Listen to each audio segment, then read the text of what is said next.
Welcome to the Story Tinker podcast, a place for in-depth analysis of stories, mainly from Webtoon. Co-hosted by sharp, witty, and dare I say, thirsty fans, we dive deep in every episode, analyzing character struggles, relationship development, and of course, theories. We also interview people working in creative industries. You can follow the Story Tinker on YouTube, podcast platforms, and social media. For bonus content, sneak peeks, and more, you can support the Story Tinker on Patreon. We're really appreciative of your likes, subscribes, follows, comments, and ratings on all platforms. Thanks for listening to the Story Tinker, and let's get started.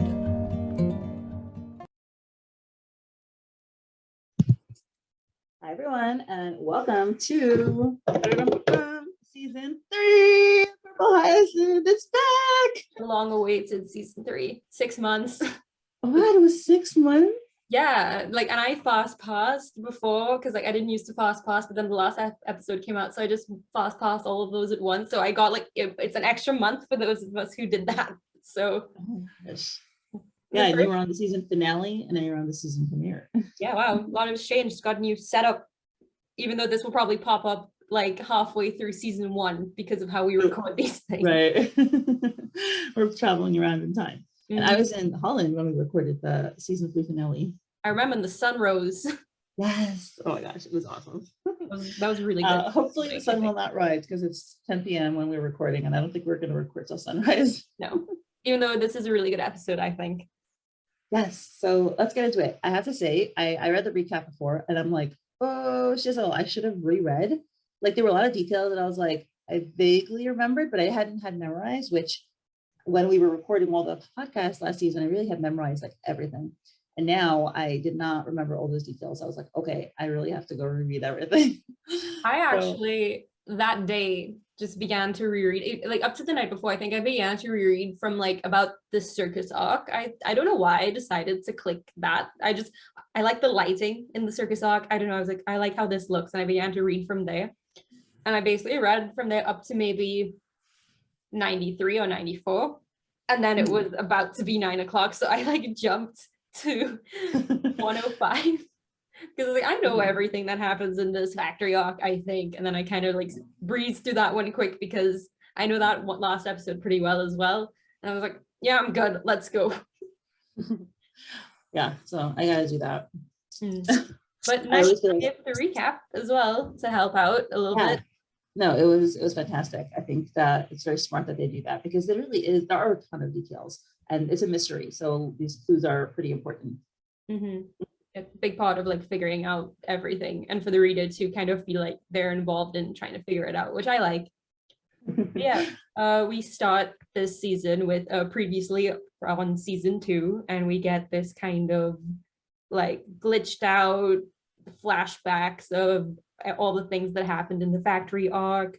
Kim and Will, them confronting Lune, Lukas getting shot, Kieran using the gun, Kim getting hurt, Kim and Lauren on the roof, all of that stuff. The bomb, Lockie hugging, which is still one of my favorite things in the world. And then the bomb going off. The whole world. It's that meme was oh, this is beautiful. It's just them in their moment hugging. But yeah, this is not beautiful because the bomb has just gone off, and we see the police and any other bystanders that they're keeping out beyond the perimeter, seeing all of this fire and ash in the air and everything. It's glowing red. Everything. We see Tristan looking up from his arm at just this huge fireball that is consuming this building. Cut to Kim and Will as well, looking up at this firebomb. Will in particular, I like this panel of Will's face just looking so shocked, and just that kind of blank awe in his eyes. I don't think we've ever seen him look like that, and I just really love how Soph draws emotions and just the little tricks that she does to kind of get these across. I love that.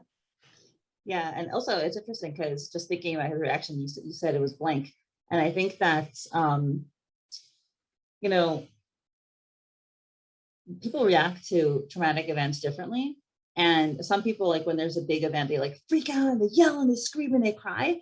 And some people shut down, and some people don't react at all. I always wonder, this is whatever weird speculation, but I'm always if something happens to my kid, God forbid, And like, I something did happen to my kid.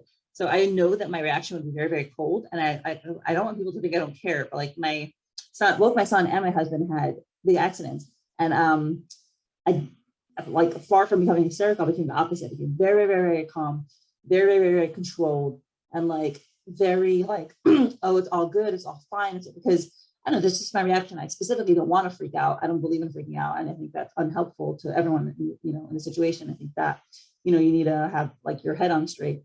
So, you know, people are like, oh, you're so calm. You're like, how are you taking this? I'm like, it's just how I react, you know?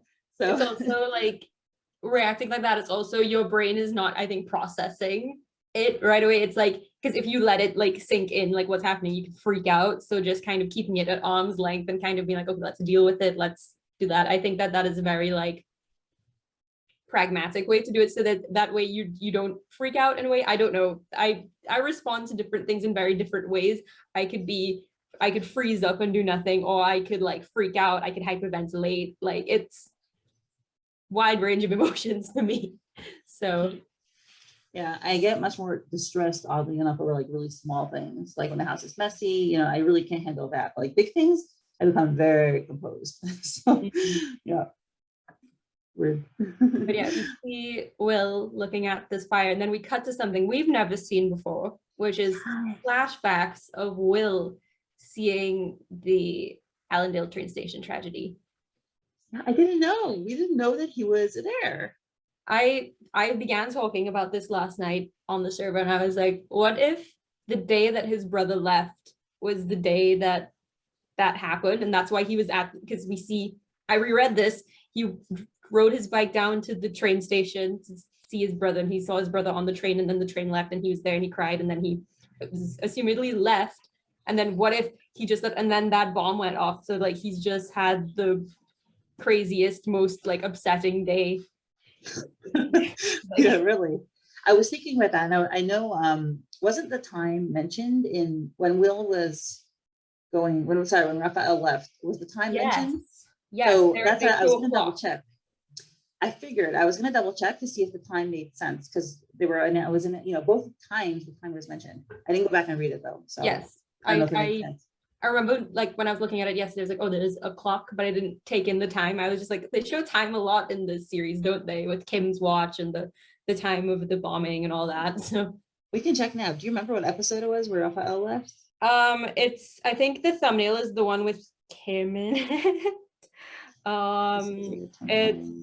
It's I think it's Poisonous Past, no? Yeah, Poisonous Past, I believe. Yeah. Okay, so let's check the time. We'll do some sleuthing while we're on the podcast, as is our responsibility. Oh my God, poor baby. Sweet boy.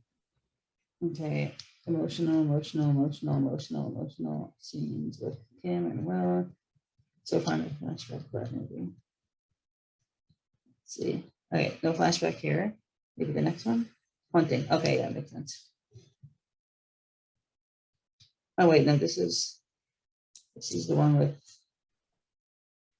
Huh. I don't know. I think it must be a little later. It's not in 77. Because it's 10 years. Oh, you're talking about the episode. I'm trying to find the episode where Raphael left. I think it's, I did reread this yesterday. Hold up. It could be 75, because it's the one where he's cursing him out. Okay. Let's scroll. Yeah. Maybe it's before that as well. Maybe it's been this whole time. Sorry, never come back. Ava. Okay, no, then it's with Ava. So maybe it's a little bit later when he goes home, no? I don't know. I feel like it was during this scene, because it's like you see him go to the train station or stuff, or maybe it was even before when we learn about the name Raphael. I don't know. I saw a clock. I don't know if that's a Mandela effect. I feel like I saw a clock. I think so too. So, okay, well, I guess on my podcast time, we'll have to go back and check it. I will try to look during the gym tomorrow and see if the timing makes sense. Because yeah, that was definitely my first thought. Yeah, okay, let me get back to our episode. But yeah, one other thing I noticed in this flashback of his is that I think we see Lauren as well in her yellow dress running. Yeah. So they were friends already, right? They were friends from before. They have another flashback of them playing with Dylan and Lauren talking about how Will's dad wouldn't like him playing with a gardener's son. So they were all friends back then. So it's just like, oh, makes me wonder what Will was doing during this whole time too. I'm really interested to know his trauma with this event as well. Another thing he stuffed down, doesn't let himself feel. Oh, I made a joke last night on the service, like 𝗿𝗵𝗀𝗀, like just patting Will's head. It's like we could fit so much stress and trauma into this boy. He's such a good boy. I like this guy. Yeah, and we see how good he is as well when he's still just in awe looking up at this explosion, but then we see Kim grabbing at his shirt and he looks down at her and just wraps an arm around her and pulls her in to his chest and like holds her there, like trying to comfort her as well and comfort himself, because even though he didn't really see Lauren, like he didn't really make that connection, he trusts Kim enough and her reaction to know that, oh, that could be Lauren. And if it was, that he just watched one of his oldest friends get blown up, basically. And his face is crying. Poor dude. That's the most emotional we've ever seen Will. Well, except for when he was like yelling with his brother. Yeah. But this is just unendurable sorrow that he's going through.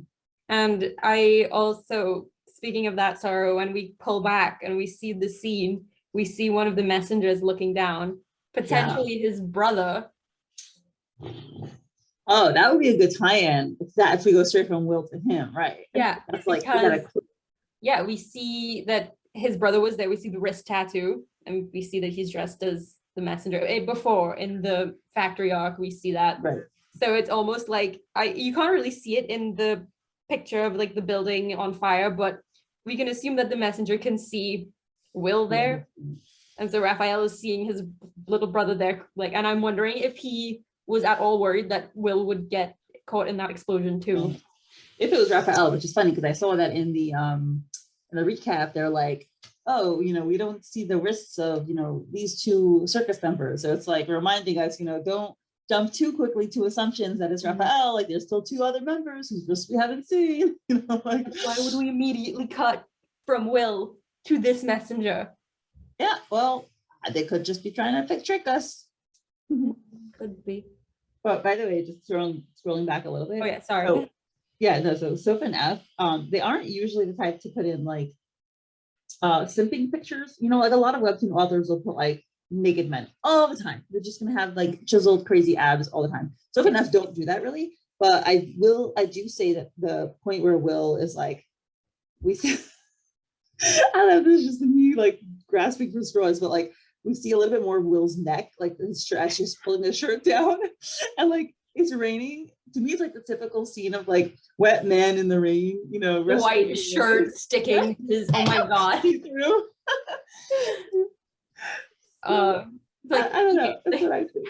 Every other webtoon, we get to see like him shirtless every episode. 𝗵𝗲𝗱𝗆. We saw his neck like 1 inch. We saw Kieran's like messed up back like once, and the one time we saw his abs, it was bruised, beaten, and covered in bandages. Spoiled.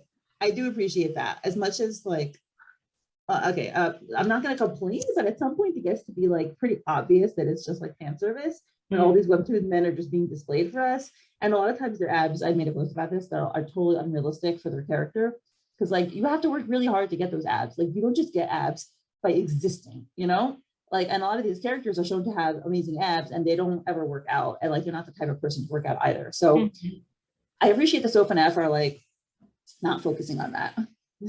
Yeah, like even like also the women as well, they don't really do the fan service for the women either. Like sometimes they'll be like, like the boobs out or whatever, and the only time we really see that is when it's clearly intentional. So like Lauren in her like red dress when they go to tango, that's the most like sexualized we see her, but it's not even sexualized, she just looks good.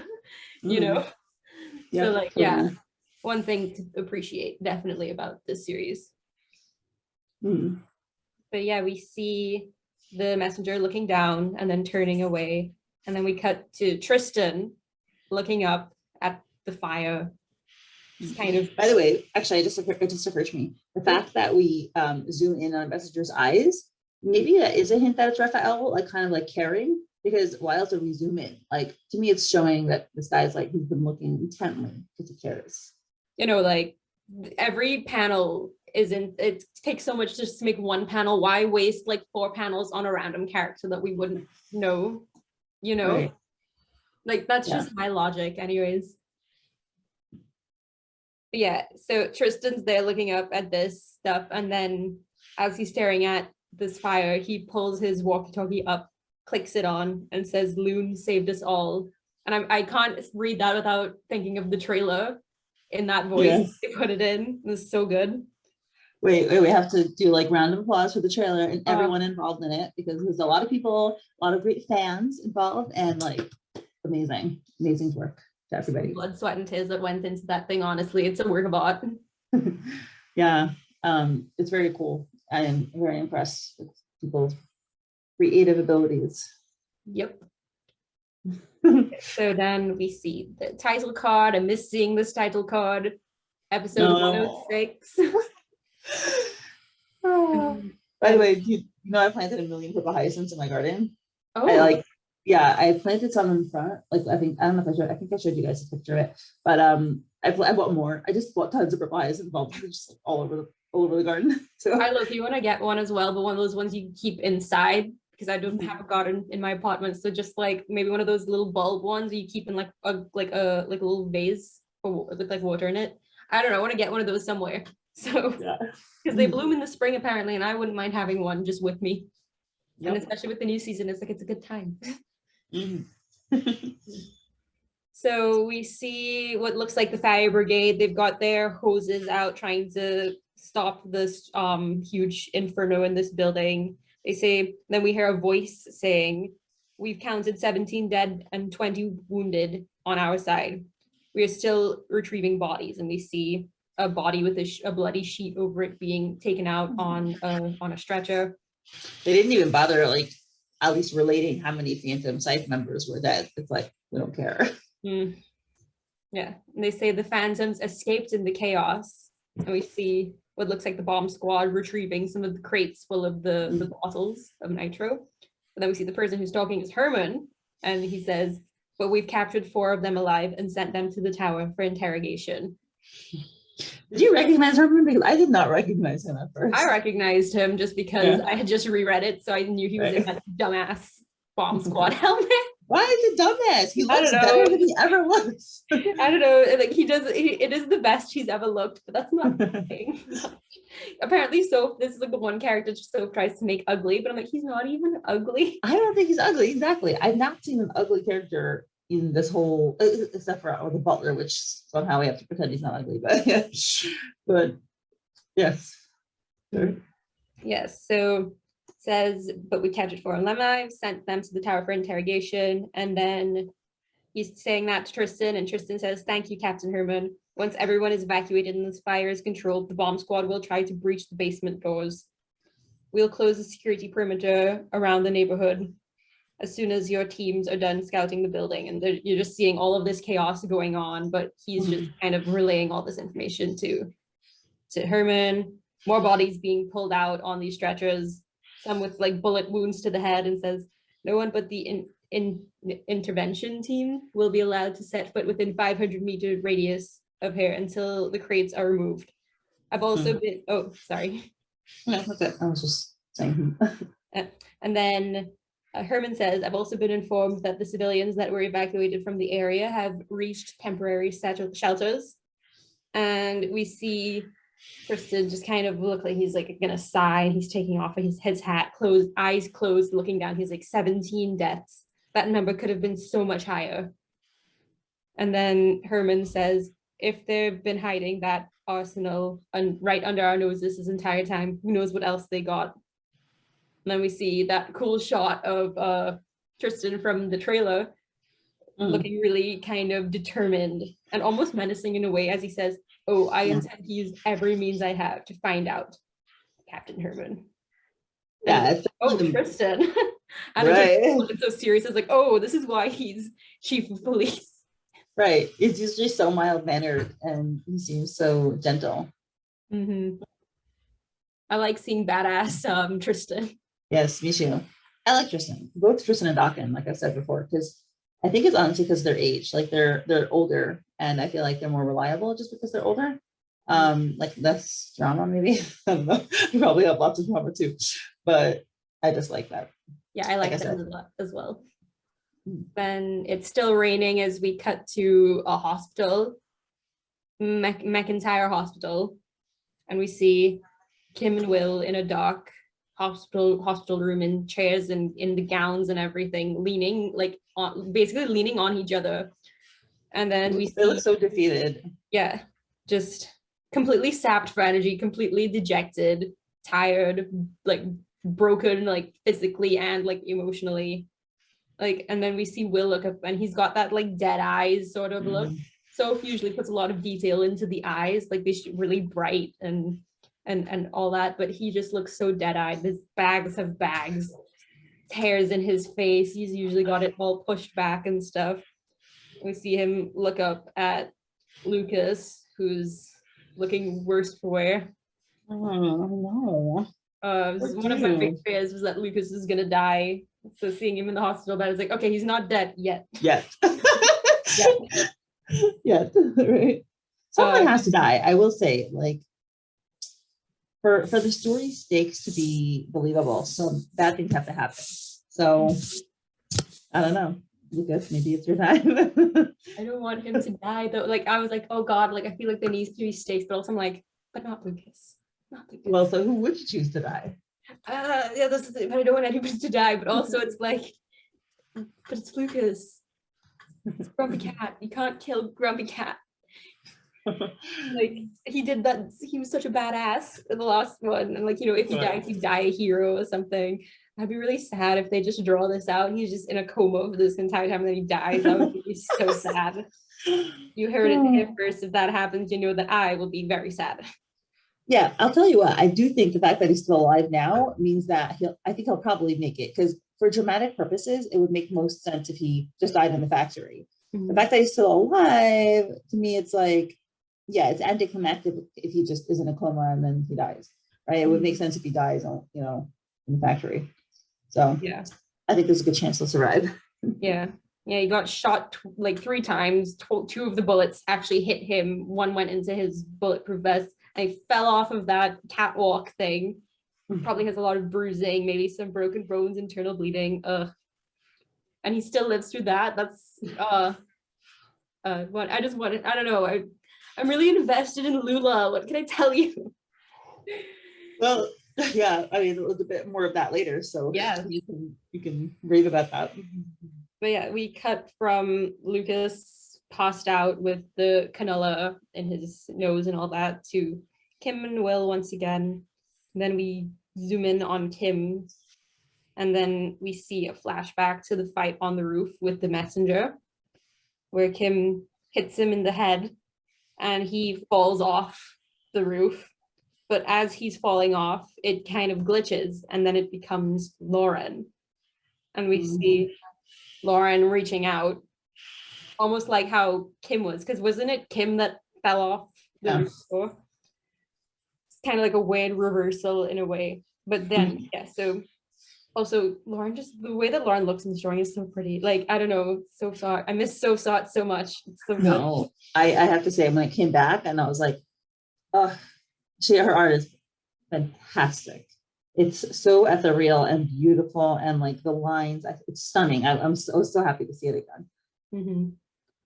But yeah, we see this, and then we see Kim kind of have that God, what is it called, like that photo negative like switch, like where it's like just the outline, which I think is really good at describing how that feels when you see something that shocks you. It feels like how this is drawn. I don't know how to describe it, but it's just like, I think we've all felt that feeling where it's like something shocking happens, or you realize something, you're like, oh, and it kind of just like hits you like an instant. That's how I felt like with that. So I think that was a really good choice. And then we see Kim screaming, Lauren. again. And God, the facial expressions again, so good. So good. You just see how crazed she is trying to like save her, reaching out to grab her arm, but then she slips out of her arm and Kim has to watch her fall. And we see those lines on the screen that kind of indicate falling. But then we see the crash, but then it's not that anymore. We're now back even earlier into the factory. And yeah. So what do you think of this, the fact that she's imagining things really this way? I think it's her subconsciously kind of feeling like, because I think she elaborates on this later, but I had this thought before, so this is not spoilers, also it's in this episode, but the whole thing where it's like, she had Lauren with her up on that roof and could have taken her with her or like done something to make sure she got out, but she told Lauren to like go on her own. And in a way, she kind of feels like by doing that, by letting Lauren go and not taking her with her or trying to do something else, trying to get her out with her, she kind of let Lauren die. She's the reason that Lauren is potentially dead right now. And that's just so heartbreaking to read. Yeah, I agree exactly. And I think that Soph did such a good job of portraying that feeling through her like revisualization, that feeling of guilt, you know, like she's slipping out of her hands and it's the reverse situation. It's so perfectly done.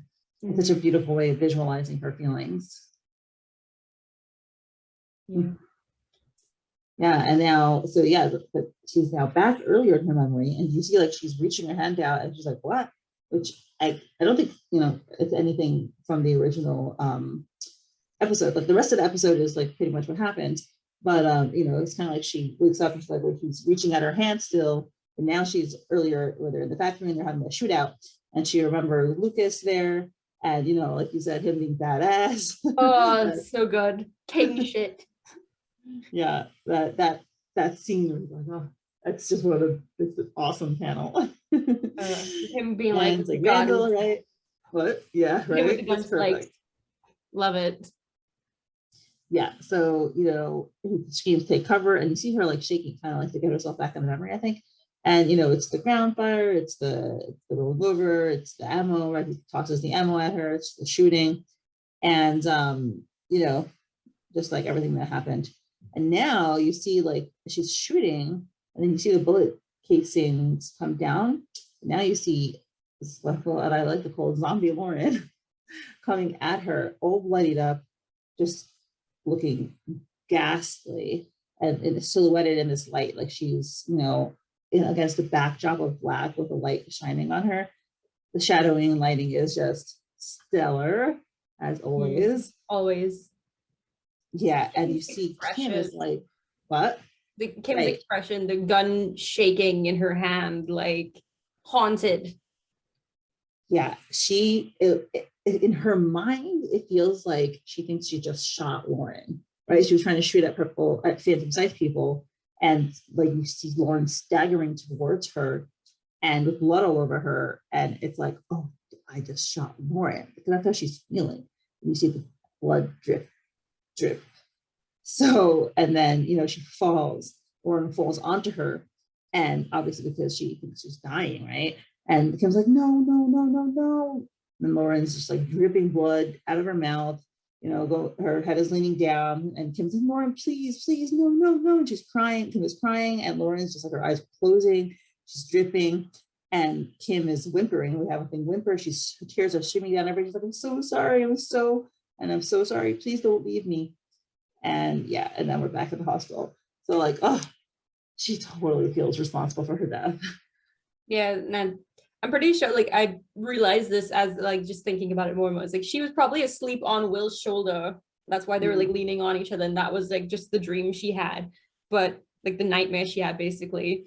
And then we see that she's like huffing, and then like her eyes open. So like she kind of had a nightmare, but she didn't have like a violent nightmare. She just kind of calmly came back into it, and it's just like so sad to see like her face, like her nose and her eyes. She's clearly been crying her eyes out ever since they got to the hospital. Probably her passing out was like the one time she didn't, but God, she just looks so completely destroyed.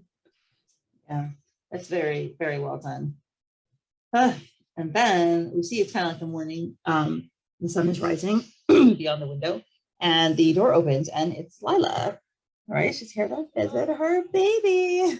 I love that they're just their whole relationship, if whatever's going on with it is just like in the background, like just, oh, they're sitting next to each other, oh, they're talking in the bar, or they left together after the bar, like, so it's up to interpretation, but it's still there. So it's like just having her show up at the crack of dawn, it just says so much. And I'm just like, it's the ray of sunshine and like the dark, like grumpy person. That is the ship archetype that I love so much. Oh. Yeah, and she looks just as sweet as ever, but worried. And you see like the scene that she comes to, like Will and Kim just once again look totally awful, totally devastated. They look dead, and they all hug each other. It's beautiful, right? You see they're against the white backdrop, so we just see them. You know, they're very poignant. I like that they're, you know, because they're in the office, they joke around a lot, right? Maybe Lila doesn't, but like they're usually joking. They're not serious. They're always just jovial. And here they're really there for each other when they need to be. You know, their defenses are down, and they're just with each other. Yeah, no, just I think sometimes they maybe even forget like the potential danger and like the work that they do, right? So like this is probably one of the first times that like something like happened like so personally tragic to them in their little section of the precinct. So it's just kind of shows like the camaraderie they have, and like the genuine like they genuinely care about each other and like want the best for each other, and just it's just nice to see, but also it just makes you sad. It's like you don't want anything bad to happen to them. Yeah, you know, it's not funny, but I guess I've gotten to the age where you know, people I know, like their grandparents die, their parents die sometimes. And, you know, you have to be there. Like most of the time, our relationship with our friends, it's like, you know, it's funny, it's jokey, or it's positive. And then, you know, tragedies happen. And, you know, I've been in situations like, okay, my friend's father died. And, you know, suddenly you have more of a relationship like this, where you're completely serious and just with them in their sadness, you know? So Lila says, while they're in this group hug, and the words are faded out, so you can tell that it's probably Kim's perspective. She's only half processing it, really. She's kind of in a blur in her mind. And she says, Lila says, I haven't seen Lauren. Do you know where she is? And Kim freezes, her eyes open wide.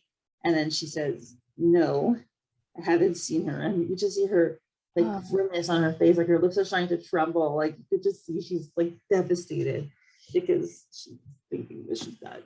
God, that expression of Kim just like staring out, her eyes is so glassy, her eye, like her under her eyes is so dark, her nose and everything. You just see that she's just not at all in a good place right now. And so she has that, and she has to like, you could almost see like she was probably hugging her, and then Lila said that she probably like her eyes probably open. She's just like, because if she even thinks about Lauren right now, she'd probably fall apart. So she has to like use every bit of energy that she still has to kind of say, no, I haven't seen her. Like, oh, poor girl.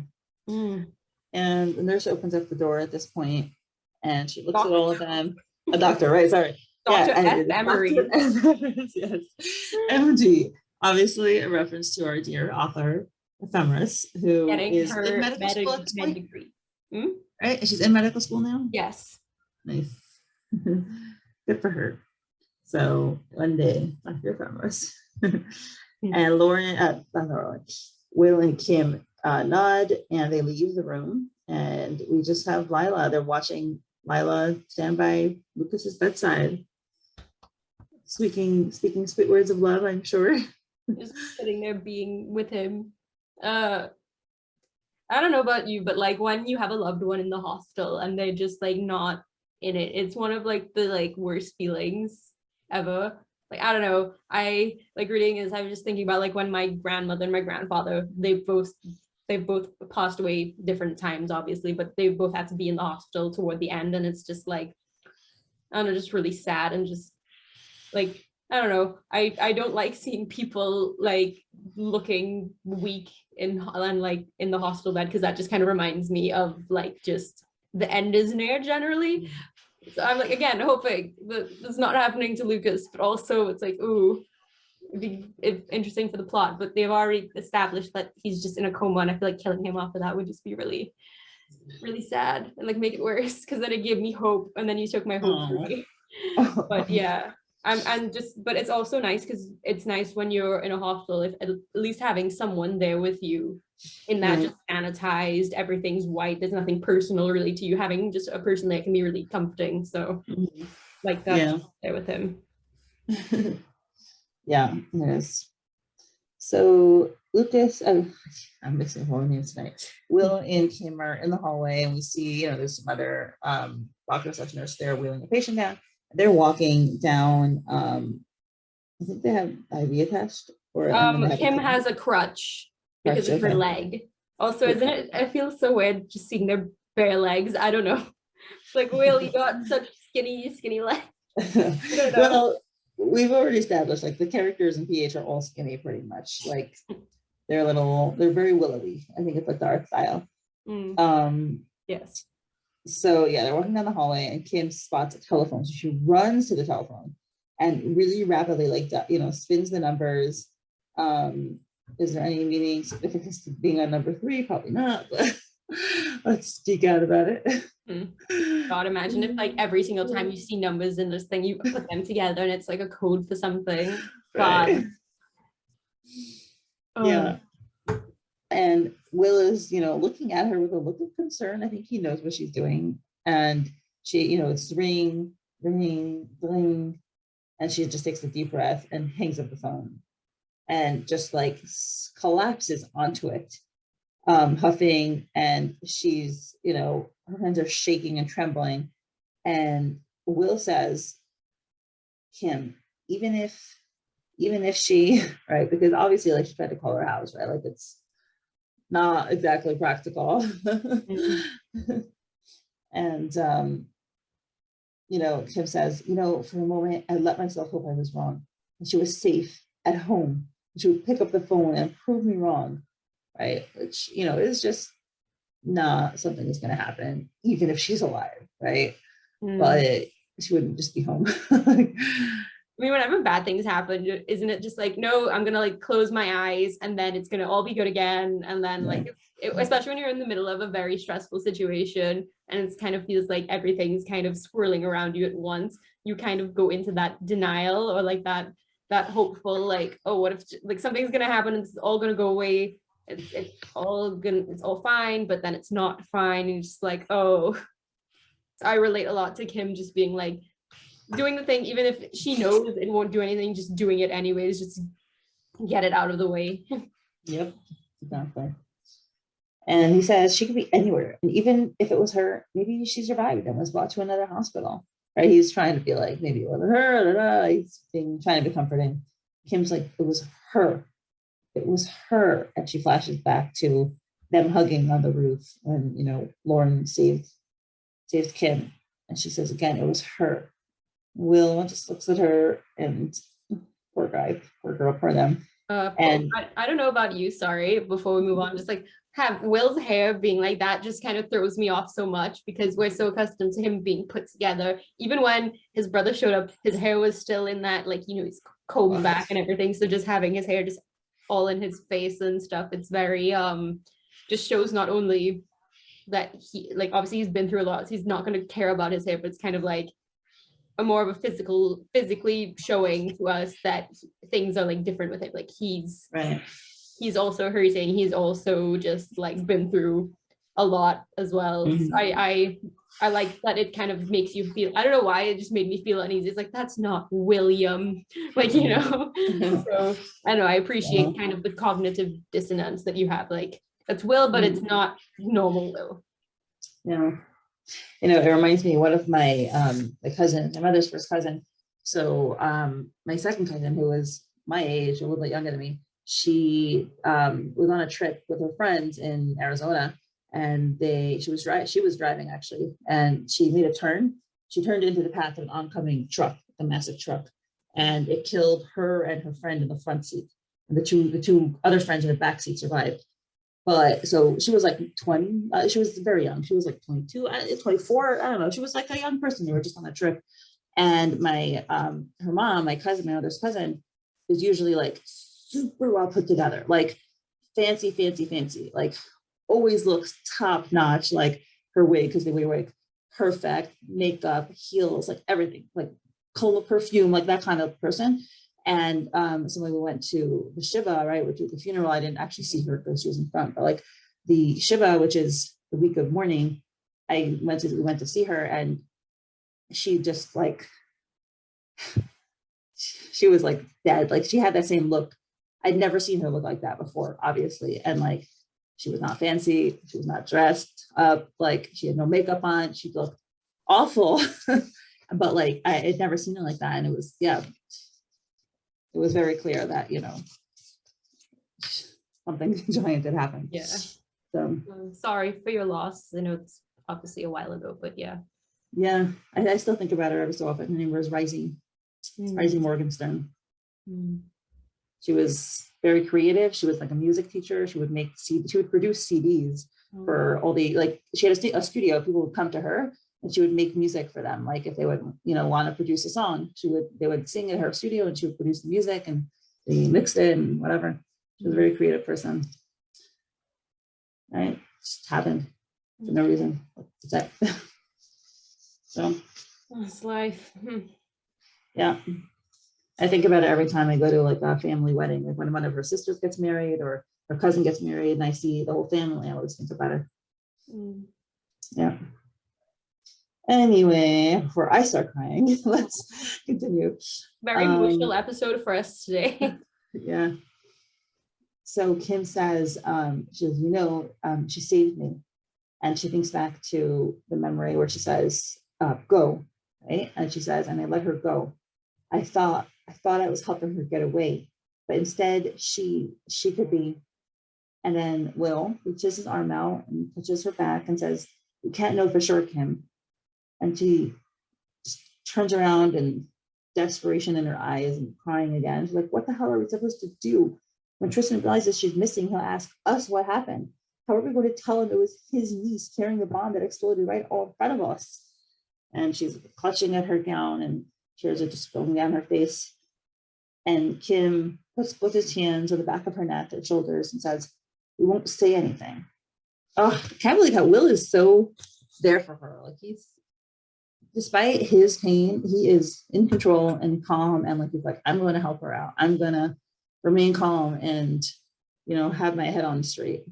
I admire Will. Sad though, that because think about it, because he's so accustomed to taking on other people's pain and like just kind of because he feels very responsible for that from like his family life and stuff, like taking care of his mother, even though she really wants his brother, trying to be the perfect son for his father, kind of just taking it.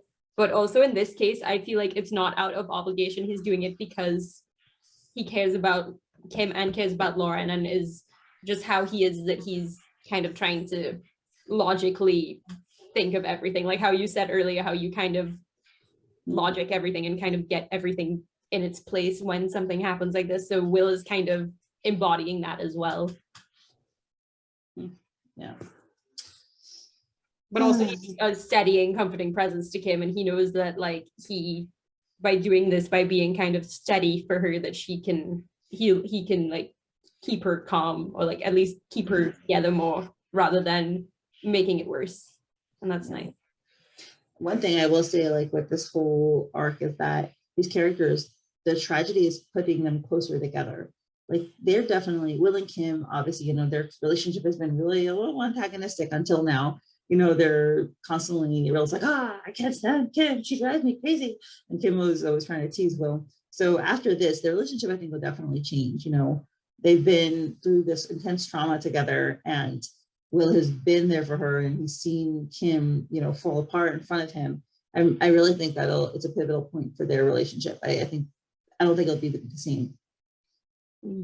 No, I agree. I think that this is maybe a tipping point, because okay, I can't say because I did read 𝗵𝗲𝗀𝗀, so I literally can't say in this. But you know, Mindy, the very end, you know, and that's all I'm gonna say. But yeah, no, I mean, I assume that there will still be some level of like their dynamic still there, but I probably won't be as crazy. I don't know. I'm wondering how the comedic stuff is gonna come in now. Like with yeah, right. Happened. It can be done. I've read like other like stories before where it's like it can be like the most intense like political drama, but then just the stupidest things happen and it doesn't feel weird. And it's just like the most delightful like break from the drama. So PH kind of reminds me of that as well. So hopefully we get that. Like 𝗏𝗂𝗧𝗏 on The Witcher, which we discussed. Yes. Go check this podcast out. Yep. And Will looks at her with a super determined look in his eye. He says, not yet. Not until we even know for sure that she's missing. They could have found anything there. Even if there's a small chance that we're wrong, we can't afford to panic now and ruin her life over nothing. And she's still crying. She looks up at him, and kind of like the way she looks up at him, I think, she's like turning to him for solace, relying on him. I mean, he's the lieutenant, he's the one who's their leader, and he's always got his head on his shoulders and all that. So, and him being there holding her shoulders and being steady for her, it's like she can't help but like look up and like listen to him. Yeah. And she says, I know, Will. And she like leans her head into his chest. I mean, they've never been this close before. She's never let down her guard like that. Yeah. Okay, no. Fine. 83, yes. 83. There's the time when they found Hobby's body and he pulls her into his chest, which is still one of my favorite. Like, fine. Okay, you're right. Like they become more physically together when they're comforting each other. I think is something like when something is wrong is when they will like physically reach out to each other. It's like you see her, like she's like grabbing the bottom of his gown and he's moving his hands down her back just to kind of like comfort her. I don't know about you, but when I'm like freaking out or anything, someone like rubbing my back is like one of the most like calming things. Like if I'm being held and if someone just kind of rubs my back, it's just kind of like, so. Yeah, it's interesting. I guess I've had like a personal breakthrough myself. I've never really been one to appreciate touch. Probably because my mom never was a toucher. Like we didn't, just in her family either. Like it wasn't a thing. So for me, I only I watch a ton of movies with romance and touch. So I associate touch to be like only romance. I'm like I have not ever in my life like enjoyed touching anyone else. Like I don't hug for fun. I hug because it's a social convention, So I'm only with Yoel. But then the other day, whatever, blah blah blah, with friends, it was an emotional moment when my friend was like going through stuff, and I like actually was like able to like hug her and like stroke her, and I never in my life done that. I just was never comfortable with physical touch like that. But I was like, wow, I'm 32. I finally reached the age. I broke through that barrier. I was able to like use touch as a comforting thing between friends. I was very proud of myself.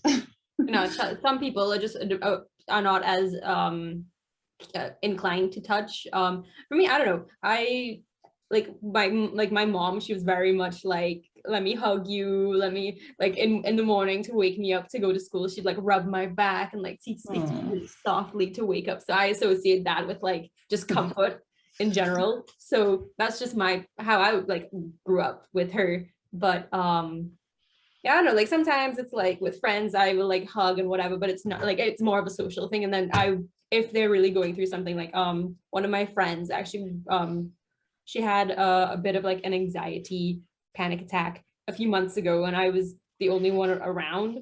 And she was like, can you like come, can you like hug me? And I was like, I just threw my arms around her, like rubbed her back and like tried to get her. She was like, that was like really helped to like calm her down. So yeah, different people need different things to kind of show comfort. Like just, if you don't hug someone doesn't mean you're not like comforting them. Sometimes just your presence can be enough. So it's just different people react differently to these things.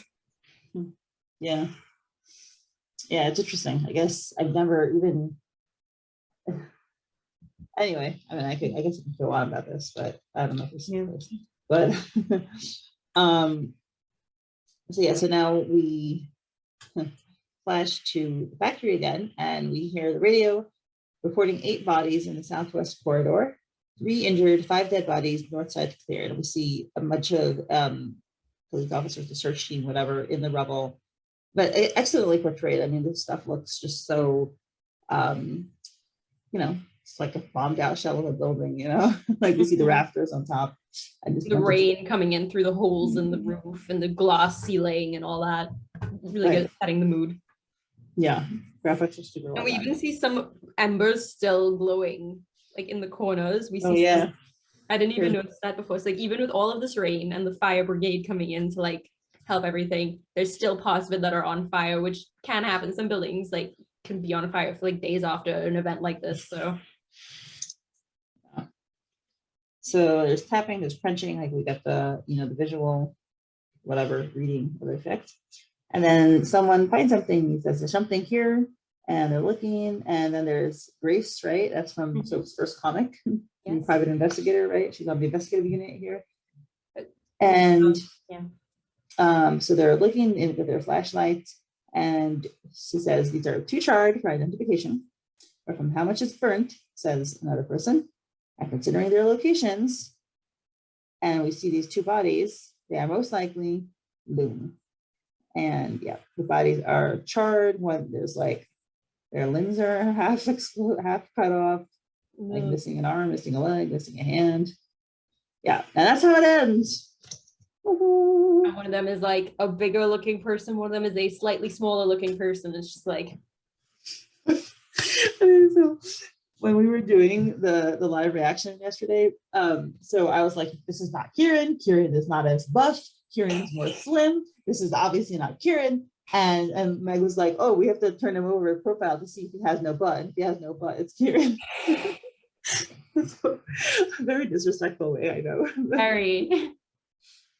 Anyway, I was not for a second fooled into thinking this is Lauren and Kieran. Not just because like they're not dead. It's just that's it. The story's about them. They're just not dead. It's like we have so much more to, like, that's the thing. It's like when I say plot armor, it's like I think everybody's always like, but like Game of Thrones. I'm like, okay, Game of Thrones, right? Have you seen Game of Thrones, Mindy? No, but I know that. Yeah. Okay, a certain character dies really early, and it's like, what? Yeah.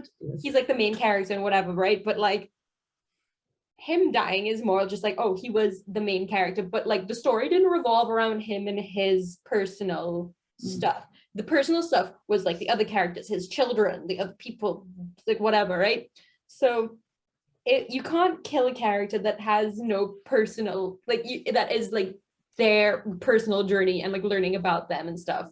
You can't kill them yet, unless you bring them back. But like, Attack on Titan logic, right? That is another show where it's like, oh, people dying, or did they? Like, it's like a whole thing. But also this just reminded me of Attack on Titan a lot, because there is a scene infamously in one of the seasons that involves like a burnt up body.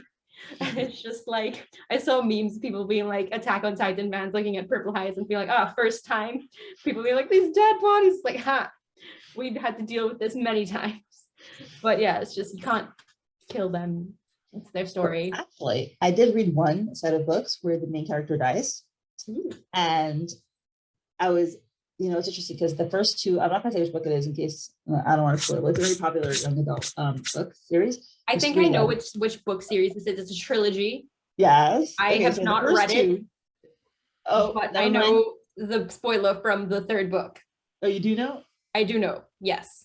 I didn't want to read them anyways. I heard they weren't very good anyways. And then someone told me, I was like, but yeah, I think I know exactly what it is.